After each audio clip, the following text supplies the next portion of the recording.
जय श्री कृष्णा। राधे राधे दोस्तों। तो दोस्तों, लड्डू गोपाल की सेवा कैसे करें, आज मैं ये बताने जा रही हूँ अपने गुरुओं के अनुसार, जो मैंने भागवत कथा में सुना है, जो मैंने राम कथा में सुना है, सत्संग में सुना है, कि अगर इनकी लड्डू गोपाल की, रामलला की, राधा जी की सेवा कर ली तो कलयुग में रहते हुए भी आप कलयुग में नहीं रह रहे, आप निकुंज में रह रहे हैं, आप वृंदावन में वास कर रहे हैं, आप गोलोक में रह रहे हैं। इनकी सेवा कठिन है, लेकिन अगर आप इनकी सेवा करने की आपने ठान ली तो सेवा कठिन भी नहीं है। तो इनकी सेवा सरल से सरल कैसे बने दोस्तों, जो हमें भागवत में सिखाई है कि इनको लड्डू गोपाल को अपने बाल रूप में देखें, अपने बच्चों के रूप में देखें। जैसे अपने बच्चों को लाड़ लड़ाते हैं, प्यार करते हैं, जगाते हैं तो सहलाते हैं, उनको कंधे पे ले लेते हैं, धीरे धीरे जगाते हैं और नहलाते हैं तो फिर प्यार करते हुए ही नहलाते हैं, खेल खिलाते हुए। उसी तरह से आप इनकी सेवा करें। अगर आप द्वारकाधीश समझ की सेवा करेंगे थोड़ी, तो उसके लिए नियम अलग हो जाएंगे। इनके लिए नियम अलग है। इनके लिए नियम तो जैसे एक माँ अपने बच्चे से लाड करती है, प्यार करती है, उस तरह से आप इनकी सेवा करें। इनको सुबह को जगाएं, इस तरह से देखो मैं जगा रही हूँ, बिल्कुल अपने बच्चे की तरह ऐसे अपने सीने से लगा लें, सुलाएं इन्हें, टाइम से सुलाएं जैसे आप सोते हैं। फिर सुबह को जगाएं, पहले घंटी बजाएं, बिस्तर बनाएं सुंदर सुंदर से इनके लिए, जैसे कि इनके जो हैं ये जगत के नंदलाल जगदीश्वर परमेश्वर, उस हिसाब से इनके बिस्तर बनाएं। आप कितने भी महंगे महंगे आप इनके वस्त्र खरीदेंगे तो ज़रूरी नहीं है कि वो महंगे वस्त्र इनको अच्छे लगेंगे। आप अगर अपने हाथ से सॉफ्ट कपड़े के इनके लिए कोई भी फ्रॉक बनाएंगे, झबला बनाएंगे, तो इन्हें बहुत अच्छा लगेगा। जैसा भी आपको आता है अपने हाथ से ऊन सिलाई लेके आप इनके लिए टोपी बनाएं, स्वेटर बनाएं, फ्रॉक बनाएं, इन्हें बहुत अच्छा लगेगा। देखो ये मैं अपने कान्हा के लिए बहुत महंगे महंगे खरीद के लाती हूँ। 500 की एक फ्रॉक, 1000 की, सभी खरीदते हैं, लेकिन मुझे वो बिल्कुल भी अच्छे नहीं लगते। मुझे लगता है कान्हा के यहाँ चुभ रहे हैं, कान्हा के ये चुभ रहे हैं। मैं तो इन्हें पहन के नहीं सो सकती ना, मेरा बेटा तो नहीं सो सकता, छोटा बच्चा तो नहीं सो सकता, तो मैं इन्हें क्यों सुलाऊं। तो इनके लिए सॉफ्ट सॉफ्ट कपड़े मैं खुद ही सिलती हूँ। तो इनको सुबह को जगाएं, पहले जगाने के बाद जैसे अपने बच्चे को जगाते हैं दोस्तों, तो जगाते ही नहला तो नहीं देते उन्हें, तो इनको पहले लाड़ करें, फिर इनको जल पिलाएं, जल पिला के दूध पिलाएं, दूध के साथ बिस्किट का भोग लगाएं, फिर इनको नहलाएं। अगर आपके बच्चे स्कूल जा रहे हैं उस समय आप नहीं कर सकते तो आप जल्दी जग जाएं थोड़ा, नहीं तो जैसे अपने बच्चों के साथ करें वैसे इनके साथ करके बच्चों को स्कूल भेज के फिर यही करें कि इन्हें प्यार से दूध पिलाएं, बच्चों को दूध पिलाएं, पहले इनको भोग लगा दिया, फिर बच्चों को दूध पिला दिया। जो भी आप ऐसा खाना बनाएं जो आप इनको भोग लगा सकें। आपने ऐसा खाना बनाना ही मत कि जो आप भगवान के सामने लाने में शर्म लगे आपको। अगर आप प्याज लहसुन खाते हैं, क्योंकि अब जैसे आज के युग में कहते हैं प्याज लहसुन औषधि हैं, लेकिन अब मंदिर में तो हनुमान जी भी होते हैं, माता रानी भी होती हैं, तो पहले हींग जीरे का भोग बना लें और फिर अपने लिए प्याज लहसुन का कर लें। कान्हा के लिए जैसे छोटे छोटे बच्चों के लिए तीखा नहीं बनाते, मिर्च नहीं डालते, हरी मिर्च नहीं डालते, उसी तरह से इनके लिए भोग लगाएं।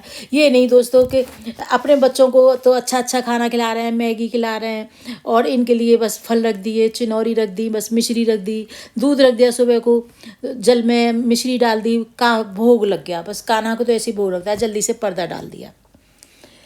नहीं, ऐसा कुछ भी नहीं करना है। आपको जैसे अपने बच्चे के लिए दिनचर्या बनानी है उसी तरह से करना है। जब आप सोएंगे तभी आपको इन्हें सुलाना, ये नहीं कि 12 बजे आपने इनके लिए पर्दा डाल दिया। बीच बीच में क्या डेली आप करें, इनको गोद लेके ड्राइंग रूम में भी जाएं, बाहर बरांडे में भी जाएं, थोड़ा सड़क पे भी, बाहर भी, गेट के बाहर भी निकले, अपनी छत पर ले जाएं। इनका भी मन करता है घूमने को कि मेरी माँ मुझे हर जगह गोद में लेके घूमे। इस तरह से आप बिल्कुल माँ बन के इनकी सेवा करेंगे तो बिल्कुल सरल सेवा हो जाएगी इनकी।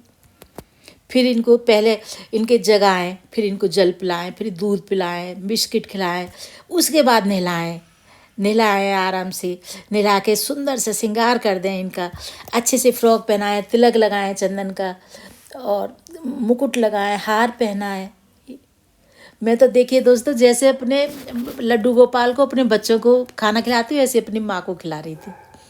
मेरे लिए तो माँ भी मेरे बच्चे की तरह ही थी बिल्कुल। तो इस तरह से आप भोग लगाएं, आप पराठे का भी भोग लगाएं, आप दही का भी भोग लगाएं, आप हर चीज़ का इनको भोग लगाएं। ये एक बार क्या हुआ, भागवत में कथा में सुना रहे थे दोस्तों कि घर में पूरी पकवान बनना था, तो वो सब सोच रहे थे कान्हा को भोग लगाएंगे। जो भी अच्छा खाना बनता है, जो लड्डू गोपाल की सेवा करता है, तो वो सभी ये सोचते हैं कि आज हम कान्हा को इसका भोग लगाएंगे। तो कान्हा भी खुश हो रहे बैठे बैठे कि बहुत खुशबू फैल रही है घर में, मेरे लिए पूरी पकवान आज आने वाला है, मैं अच्छे से भोग लगाऊंगा आज। तो जैसे ही थाली आई, उनको दिखाया जल्दी से और पर्दा डाला, घंटी बजाई, झट हटा लिया। कान्हा खाने वाले थे, इतने में तो हटा लिया। ऐसा नहीं करना दोस्तों, आपको तरीके से खाना रखना है। छोटी थाली ले लें, छोटी छोटी कटोरी में हर चीज़ रखें और फिर पर्दा डालें, फिर एकदम घंटी ना बजाएं, फिर इनको भोग लगाएं। मोहन प्यारे भोग लगाओ, हे नंदलाल भोग लगाओ, मेरे राम जी भोग लगाओ, ऐसा भोग लगाओ मेरे राम जी, सब अमृत बन जाए राम। तो इस तरह से देखिए मैंने कैसे श्रृंगार कर रखा है, ऐसे आप श्रृंगार करें, ऐसे भोग लगाएं। तो ये भोग लगाएंगे, ये नहीं कहना कि हमें लग रहा है कि झूठा तो किया नहीं, खाया तो है नहीं, ये कोई खाते हैं। खाते हैं, वो जितना खाते हैं उतना ही बढ़ा देते हैं, उसमें रस बना देते हैं, प्रसाद बन जाता है वो खाना। फिर इनको सुलाएं। सुलाने के लिए दोस्तों इनके लिए पलंग बनाएं, अगर आप बना सकती हैं तो। डब्बों के बहुत सुंदर सुंदर सजा सजा के यूट्यूब पे पलंग बनाती हैं, उन्हें सीख लें आप। नहीं तो बाज़ार से पलंग लाएं, सनील की रजाई बनाएं, बिस्तर बनाएं, कभी किसी दोहर सा सनील का बनाएं, कभी रेशमी बनाएं, गर्मियों में कॉटन का बनाएं, इनका दोहर सुंदर सुंदर बना के सुंदर सुंदर इनके तकिए बनाएं, सुलाएं। कितनी देर लगेगी, कुछ भी देर नहीं लगती, आराम से इनका काम हो जाता है। जब बच्चे बड़े हो जाते हैं दोस्तों, थोड़े बच्चों के साथ होती होगी प्रॉब्लम, लेकिन जब बच्चे पढ़ने बाहर चले जाते हैं तो फिर तो फ्री हैं। तो आप लड्डू गोपाल की सेवा आराम से कर सकते हैं, कोई कठिन सेवा नहीं है। कोई अपना बच्चा मानकर इनकी सेवा करें। अगर आप हम इनकी सेवा इसी तरह से करेंगे, सुंदर कपड़े पहनाएंगे तो ये हमें सुंदर कपड़े पहनाएंगे। अगर हमें इन्हें अच्छा खिलाएंगे तो ये हमें खिलाएंगे, इन्हें हमें ढकेंगे इनके अच्छी तरह तो ये हमारी लाज बचाएंगे। ये तो प्यार के भूखे हैं, भाव के भूखे हैं। बस हमारा भाव होना चाहिए कि हम अपने कान्हा की इस तरह से सेवा करें जैसे एक बच्चे की सेवा होती है, लल्ला की सेवा होती है। दोस्तों जब ये प्रकट हुए थे तो खाली देव की माँ के नंदलाल थोड़ी थे, खाली यशोदा माँ के थोड़ी थे। हर घर में गोपी के पास ये लेटे थे। उसी दिन हर गोपी को ऐसा लगा था कि यशोदा के लल्ला नहीं हुआ, लल्ला तो मेरे भी हुआ है, ऐसा महसूस कराया था इन्होंने हर घर में। और आज भी ऐसा, ये जो भक्त इन्हें अच्छी तरह से बिल्कुल अपना बच्चा मानकर पूजा करते हैं तो उनको आज भी ऐसी महसूस होता है कि मेरे पास हर समय मेरे कान्हा मेरे पास सोते हैं, मंदिर में नहीं सोते, पलंग मंदिर के पलंग में नहीं सोते, तो मेरे पास सोते हैं। इस तरह से भाव होना चाहिए। तो ये तो भाव के भूखे हैं, ये तो कण कण में रहते हैं। इनको आने में देर थोड़ी लगेगी कि ऊपर से आने में इन्हें ट्रेन लेनी है, बस लेनी है। ये तो प्रकट हो जाते हैं, बस मन के अंदर प्रकट हो जाते हैं, दिल में रहते हैं तो आँखों में आंसू बनने लगते हैं। तो आप समझ लीजिए कान्हा ने ही आंसू बना के दिखाया है कि मैं तेरे अंदर हूँ। तो इनका श्रृंगार अच्छे से करें, इन्हें सुलाएं, तुलसी दल का भोग लगाएं, इनको घुमाएं, धूप में ले जाएं, इनको भजन सुनाएं। अगर हम कथा सुन रहे हैं, रामायण सुन रहे हैं टीवी पर, तो इनको गोद में लेके बैठ जाएं और इनसे बात करें, खाली समय पे बैठ के इनसे बात करें। अगर आप जब ये सो रहे हैं, आपका मन कर रहा है कि माला जपनी है, सिमरन करना है, तो आप माला जप लें, तो फिर तो सोने में सुहागा है। नहीं तो खाली इनकी सेवा से ही सब कुछ मिल जाता है। सेवा ही इनका सबसे बड़ा वरदान है। जो इनकी सेवा करेगा समझ लो वो गोलोक में ही रह रहा है। सेवा बड़ी मुश्किल है, बड़ी कठिन है। देखो मेरा छोटा सा नंदलाल, ये मेरा कान्हा, मैं तो इसको कृष्ण ही कहती हूँ, मेरा पोता। तो इनकी सेवा कठिन है, लेकिन इस तरह से हम इनकी सेवा करेंगे तो कोई कठिनाई नहीं आती, बिल्कुल सरल रूप से इनकी। और ये खुद ही अपने आप करा लेते हैं।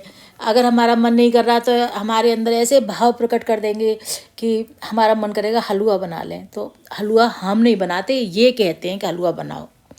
कभी अचानक हमारा मन करेगा कि खीर बना लें, तो यही हमारे अंदर कहते हैं कि तुम खीर बनाओ, मुझे खीर खाने का मन कर रहा है। इस तरह से आप इनकी सेवा करें तो कोई कठिन सेवा नहीं है। राम कथा में, भागवत में आराम से, और डरने की तो कोई ज़रूरत ही नहीं है। सब कहते थे बहुत कठिन है, अगर लड्डू गोपाल की सेवा करने में कोई गलती हो गई तो अनर्थ हो जाएगा। कोई अनर्थ नहीं होता। इनकी सेवा करना, बालक बनाकर कोई अनर्थ हो सकता है क्या? बच्चा कोई अनर्थ कर सकता है क्या? जब हम बच्चे के रूप में इन्हें प्यार कर रहे हैं तो ये क्या अनर्थ करेंगे? ये तो हम पे कृपा ही बरसाएंगे, हमारी गलतियों को सुधारेंगे और हमें ऐसी बुद्धि दे देंगे कि हमसे कोई गलती होगी नहीं।